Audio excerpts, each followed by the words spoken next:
to the nines. I think whoever said, listen, so Shelly, know how you went to all of those acting classes? Where you throw all that out the window. Yeah, it'd be crazy, girl. I want you to be so over the top that it seems ridiculous, but it's going to work for this movie. And oddly enough, it did. I love it. It absolutely did, because she played this absolute lunatic bitch who, when she gets hers, you know, you're cheering. Yeah. It's like, yay, that horrible, you know. What I love, though... Because, you know, I love a comeuppance. Oh, girl, same.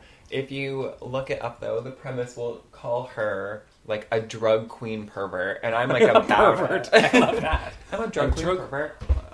What does it say on your resume? I'm a drug queen pervert. Yeah. So, you know. You better treat me with the respect I deserve. Right. I mean, do you actually put those in any kind of drug queen as my number one job? Yeah. Well, you could have you're multifaceted, girl. I'm a drug queen and a pervert, plus others. But wait, there's more. That's me. More. You know, I think on that note, we should probably take a little tiny break. Okay. So we're going to do that. Okay, bye. And we are back. So, you know, we were talking about Shelly Winters. One of the movies that I have a series of movies that I watched as a young person that I loved as a young person, and I see the problems in them now, you know, 150 years later. But the other Shelly Winters movie on my list is A Patch of Blue. And A Patch of Blue is this lovely story of this young white woman who has gone blind. And the reason it's called A Patch of Blue is that's the last thing she remembers seeing before she's gone blind. Okay. And she befriends this black man played by the amazing, legendary Sidney Poitier.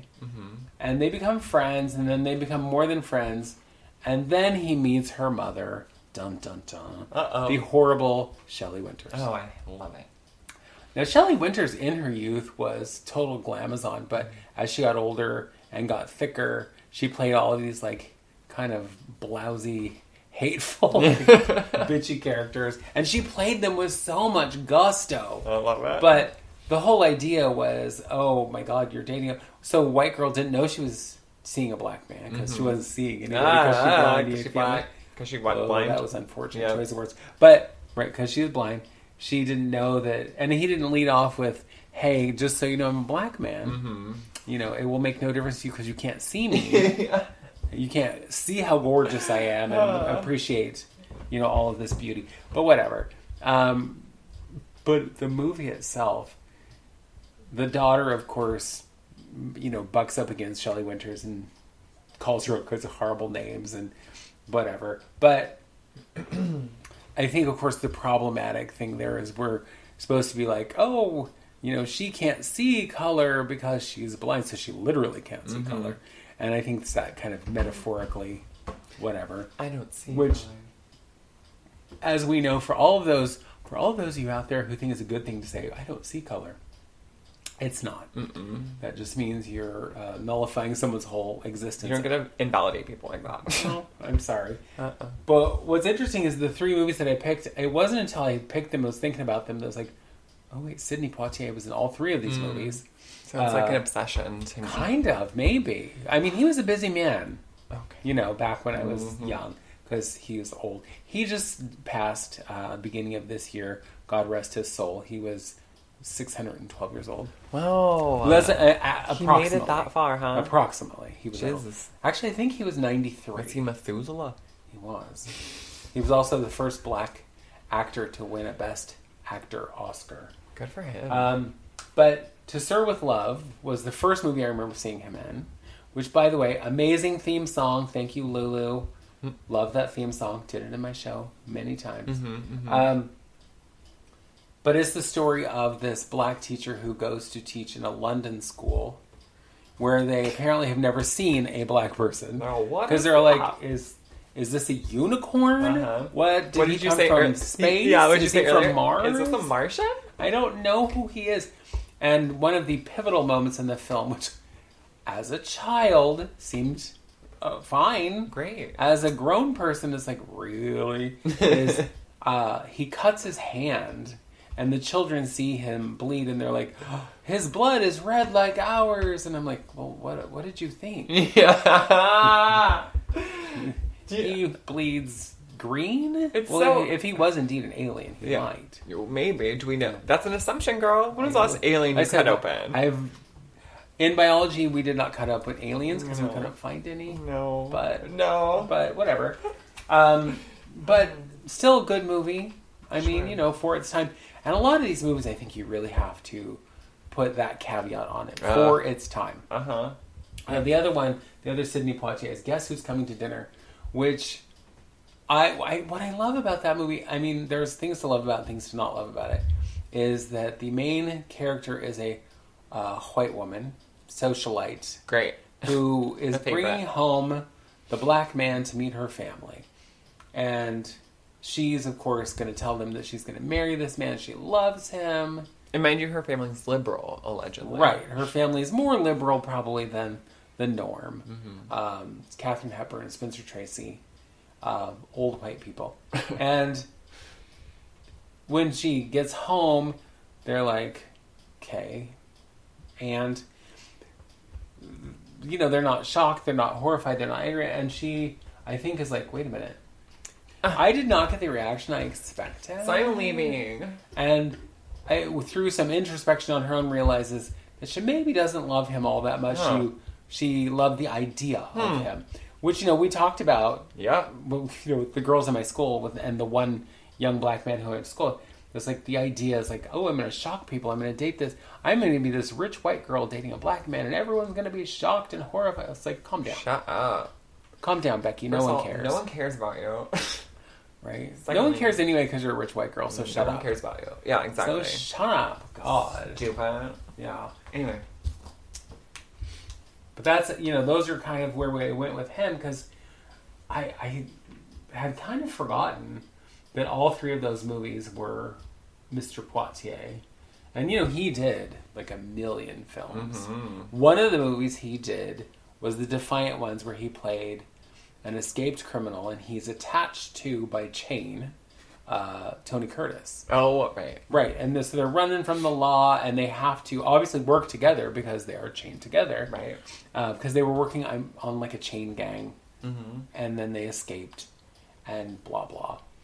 Well, jumping back to our Blaxploitation films, they made a remake of The Defiant Ones and called it Black Mama, White Mama, which just the name, I mean, come on. Yeah. But it's the same storyline. A white woman and a black woman escaped, blah, blah. But it started a whole nother subgenre, which was the women in prison films, which became a whole thing. Right. I mean, it was often, of course, black women. And then, as we were talking about before we started, it's like, I think without that, we wouldn't have had Orange is the New Black. Yeah. Because gritty prison, really, yeah. And even things like Oz, right. I don't think we would have had without, because the prison movies we had up till kind of that point were so scrubbed clean and so generic, and it's like, you're in this little box with bars, and, you know, we saw in the women behind bars kind of films that really dirty, gritty, horrible. I mean, nothing compared to reality, I would imagine. Right. But that was one of the ones. Last time I was in prison, it was pretty gritty. Was it? Yeah. Oh my God. You know. Yeah. And one of the other, of course, subgenres, which I know you're anxious to talk about, is the black horror film. Ooh, yes, I'm very anxious. There's quite a few, though, but I want to kind of focus on Jordan Peele, because he is, like, prolific at this point, you know, and he is he's a comedian. He used to have that show, Key and Peele. So good, so funny. He's very funny, but then when you had Get Out, which, have you ever seen any of his films? No, I'm too scared. Yeah. So Get Out, if you haven't seen it, is... Are you saying I should get out if I haven't seen it? That's well, probably. Right. I think you should get out for more than that, but I'll start there. Hateful. White girl bringing home black boyfriend to liberal parents. Yes. Oh, I know the story. You know the story. Okay. And essentially, all of the black folk in the town, the young black folk, have been basically their brains have been removed and implanted with like old white people, right? So now they get to live a longer life, essentially. Sure.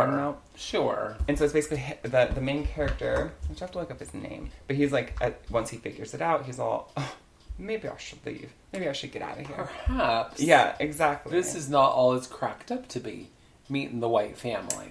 Daniel Kaluuya. He was in Black Panther. Mm-hmm. Oh yeah, he's very prolific. Yes. And then there was the movie Us by Jordan Peele, which had Lupita Nyong'o. Mm-hmm. And that movie is a lot. It's basically about your shadow self, right? Like, right.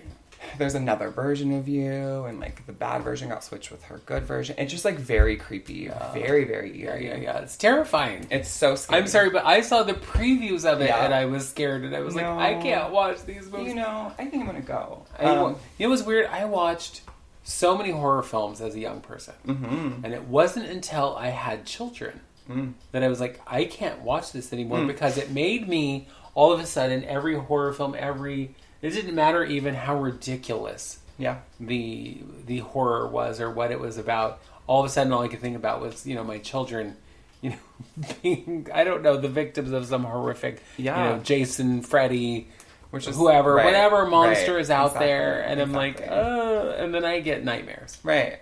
Well, it's funny because I've old and seen so many horror movies with you. You're the reason I've seen so many of them. But do you remember when we saw The Descent in theater? Cried. The Descent, if you don't remember, is where stupid people go spelunking into a cave and these albino vicious creatures. White people. Yeah.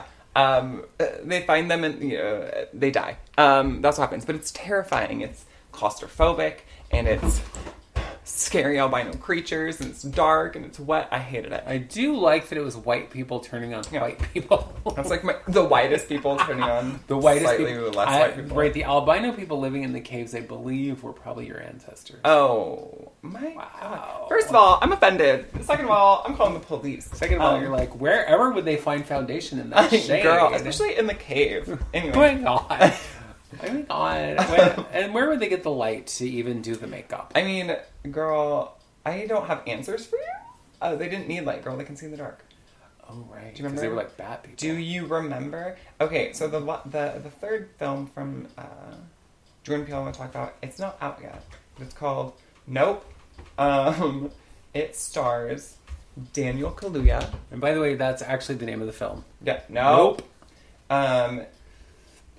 Yeah, so Daniel Kaluuya has Keke Palmer. Love Keke Palmer.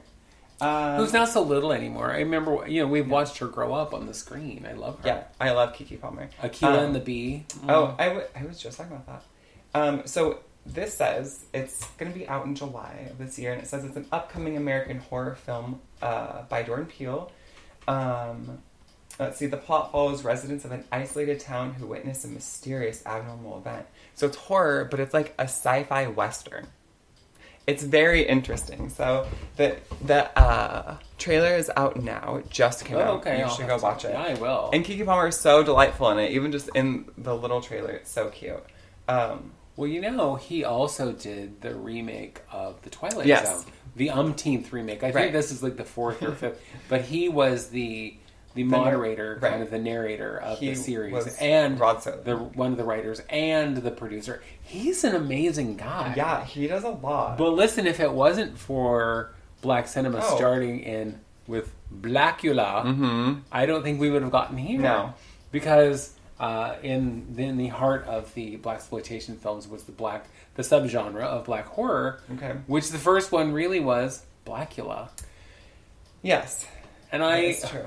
I love that. I mean, William H. Marshall plays a black Dracula who, ironically, they call Blackula. Because isn't that clever? Because he was, allegedly, an African prince who was turned into Blackula by the one and only. Right, by Dracula. the original. Yeah. 1 second. Jordan Peele also did the movie The Black Klansman. Oh, yeah. He also did Twilight Zone. He did the remake of The Candyman, which I haven't seen. No, thank you. I know, because you a little baby. Unless we're talking about Willy Wonka, but this is like Willy Wonka gone bad, so no thanks. Oh, and that documentary I told you should watch, that is the history of black horror film, horror noir. Oh, He's also in it. You should watch it. It's fantastic. But, and Lovecraft Country, which is on HBO. Okay. It's based off a book. It's very Lovecraftian, but it's set during a time of, like, segregation. And the main character basically is a part of this group of people who are all related to this one man, but he's the only black man who's a part of this group. During a time of segregation,